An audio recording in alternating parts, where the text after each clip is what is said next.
जय हिंद एवरीवन। आज हम स्टडी करने वाले हैं टेंस के तीसरे प्रकार की अर्थात फ्यूचर टेंस की। इस लेसन में हम फ्यूचर टेंस के चारों subtype future indefinite, future continuous tense, future perfect tense और फ्यूचर परफेक्ट कंटिन्यूअस टेंस के बारे में डिटेल से पढ़ने वाले हैं। शुरुआत करते हैं फ्यूचर इंडेफिनिट टेंस। हिंदी वाक्यों में इनकी पहचान की बात करें तो वाक्य के अंत में गा, गे, गी आदि शब्द आते हैं। बात करें यदि हम इंग्लिश सेंटेंसेज की तो इंग्लिश सेंटेंसेज में इनकी पहचान होती है इनकी हेल्पिंग वर्ब विल ऑब्लिक शैल से। साथ में आपकी आती है मेन वर्ब की फर्स्ट फॉर्म। हेल्पिंग वर्ब में शैल का यूज फर्स्ट पर्सन अर्थात आई और वी के साथ किया जाता है और बाकी सभी पर्सन चाहे वो सिंगुलर में हो चाहे वो प्लूरल नंबर्स में हो सभी के साथ हेल्पिंग वर्ब विल का प्रयोग किया जाता है। अब हम डिस्कस करते हैं फ्यूचर इंडेफिनिट टेंस के वेरियस जो सेंटेंसेज हैं उनकी स्ट्रक्चर के बारे में। अफर्मेटिव सेंटेंस की बात करें तो शुरुआत में सब्जेक्ट, देन हेल्पिंग वर्ब आती है will oblique shall, then verb की first form and then object. Negative की बात करें तो आपकी जो हेल्पिंग वर्ब है विल या सेल उसके बाद में नॉट का यूज हो जाता है। तो नेगेटिव सेंटेंस की स्ट्रक्चर क्या होगी? Subject plus will oblique shall plus not plus verb की फर्स्ट फॉर्म प्लस ऑब्जेक्ट।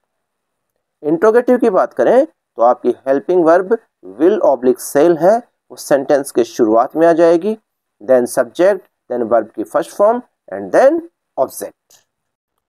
समझते हैं एक एग्जांपल से। सब्जेक्ट आई है, helping verb will, main verb help, object you. इनकी सहायता से हमें अफर्मेटिव, नेगेटिव और इंट्रोगेटिव सेंटेंस बनाने हैं। अफर्मेटिव देखते हैं।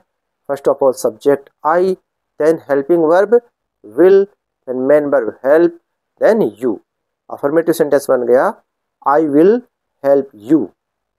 नेगेटिव की बात करें तो जो हेल्पिंग वर्ब विल है उसके बाद में नोट का यूज हो जाएगा तो सेंटेंस बन जाएगा I will not help you. Interrogative की बात करें तो हेल्पिंग वर्ब विल सेंटेंस की शुरुआत में आ जाएगी, सेंटेंस बन जाएगा विल आई हेल्प यू और मार्क ऑफ इंट्रोगेशन आ जाएगा। अगला फ्यूचर टेंस का सब टाइप देखते हैं फ्यूचर कंटिन्यूअस टेंस। पहचान की बात करें तो हिंदी वाक्यों के अंत में रहा होगा, रही होगी, रहे होंगे आदि शब्द आते हैं। इंग्लिश लैंग्वेज के सेंटेंसेज की आइडेंटिफिकेशन की बात करें तो हेल्पिंग वर्ब रहेगी आपकी विल बी और शैल बी। शैल बी का प्रयोग फर्स्ट पर्सन अर्थात आई और वी के साथ किया जाता है।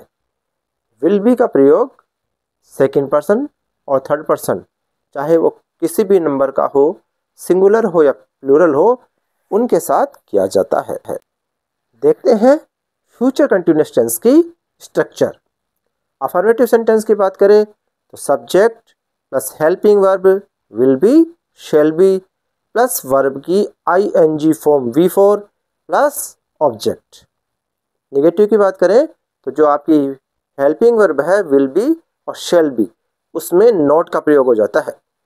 बनेगा sentence subject plus will not be oblique shall not be plus V4 या वर्ब की ING form plus object. Interrogative की बात करें तो विल बी शैल बी जो हेल्पिंग वर्ब है वो सेंटेंस के शुरुआत में आ जाएगी बट बी है वो सब्जेक्ट के बाद में आएगा और विल और शैल है वो सब्जेक्ट से पहले आएंगे। कैसे बनेगा?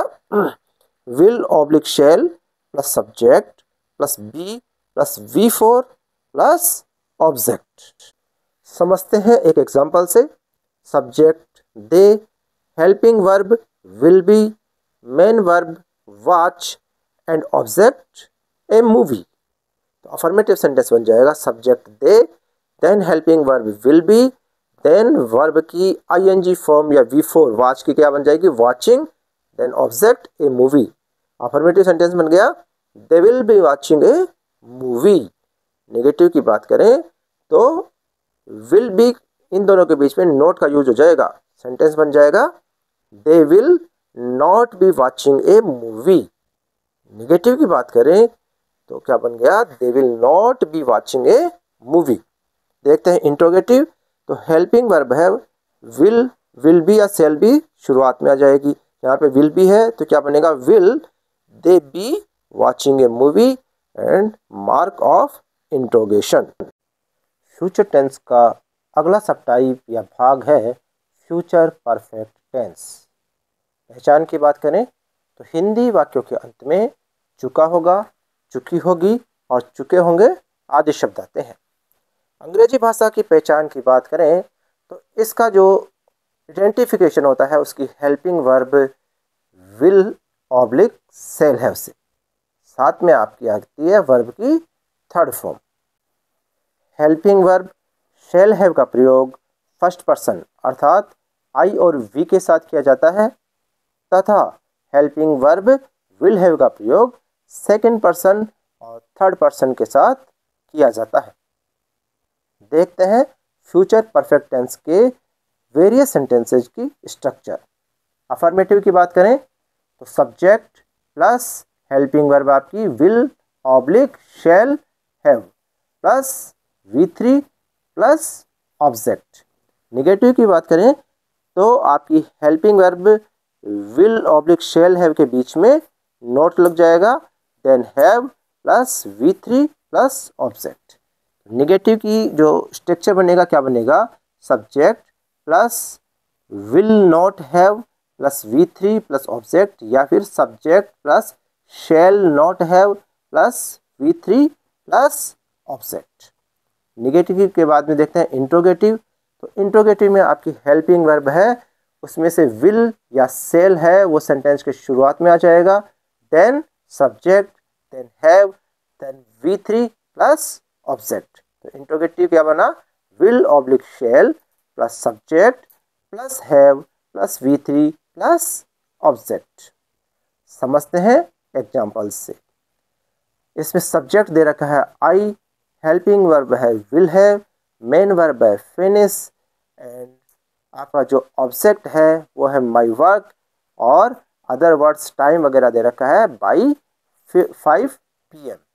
तो आपका अफर्मेटिव सेंटेंस बन जाएगा subject I, then helping verb will have, then main verb की थर्ड फॉर्म यानी finished, then my work by 5 या 5 PM। नेगेटिव की बात करें तो हेल्पिंग वर्ब जो विल हैव है उनके बीच में नोट लगा देंगे और सेम सेंटेंस बनेगा I will not have finished my work by 5 PM। Interrogative की बात करें तो हेल्पिंग वर्ब जो विल है वो शुरुआत में आ जाएगी आई और देन हेल्पिंग वर्ब का दूसरा पार्ट हैव आएगा, सेंटेंस बनेगा will I have finished my work by 5 PM।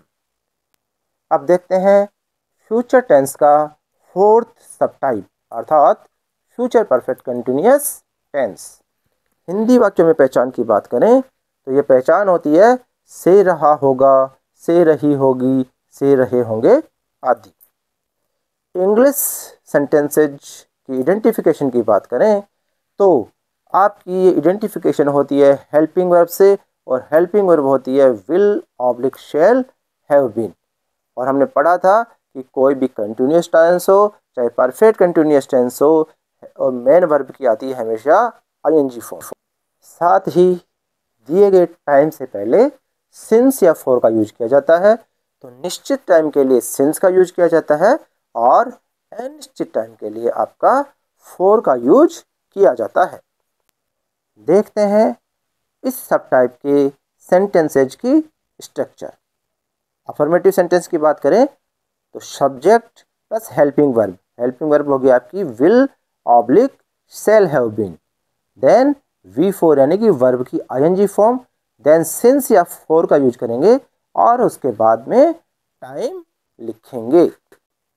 Negative sentence की बात करें तो आपकी helping verb will oblique shall have been, इनके बीच में नोट लग जाएगा, यानी कि विल ऑब्लिक शैल के बाद में नॉट और फिर हैव बीन।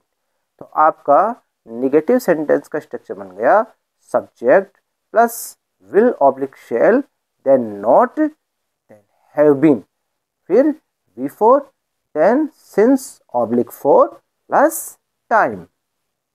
इंट्रोगेटिव की बात करें तो आपकी हेल्पिंग वर्ब का विल और शैल तो सेंटेंस की शुरुआत में आ जाएगा, देन जो हैव बीन वाला पार्ट है वो सब्जेक्ट के बाद में आ जाएगा।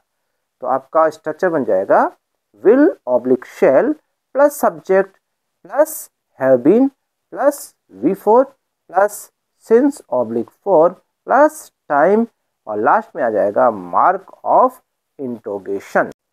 समझते हैं एक एग्जांपल से। सब्जेक्ट दिया हुआ she, helping verb will have been, main verb live, time 5 years। तो इससे अफर्मेटिव, निगेटिव और इंट्रोगेटिव सेंटेंस हम बनाते हैं। अफर्मेटिव की बात करें तो सब्जेक्ट सी लगा दिया, देन आपकी हेल्पिंग वर्ब है वो विल हैव बीन लगा दिया, देन मेन वर्ब की हमेशा V4 फॉर्म आती है यानी ING फॉर्म, तो लिव का हो जाएगा लिविंग, हेयर फोर आएगा क्योंकि अनिश्चित टाइम है फॉर 5 years। अफर्मेटिव सेंटेंस बन गया she will have been living here for 5 years। Negative की बात करें तो इसमें क्या आ जाएगा कि आपकी हेल्पिंग वर्ब में विल के बाद में नोट आ जाएगा, देन हैव बीन लग जाता है, तो क्या बन जाएगा she will not have been living here for 5 years। Interrogative की बात करें तो आपके हेल्पिंग वर्ब का वी वाला पोर्शन है वो पहले आ जाएगा और सेंटेंस बन जाएगा will she have been living here for 5 years, then mark of interrogation.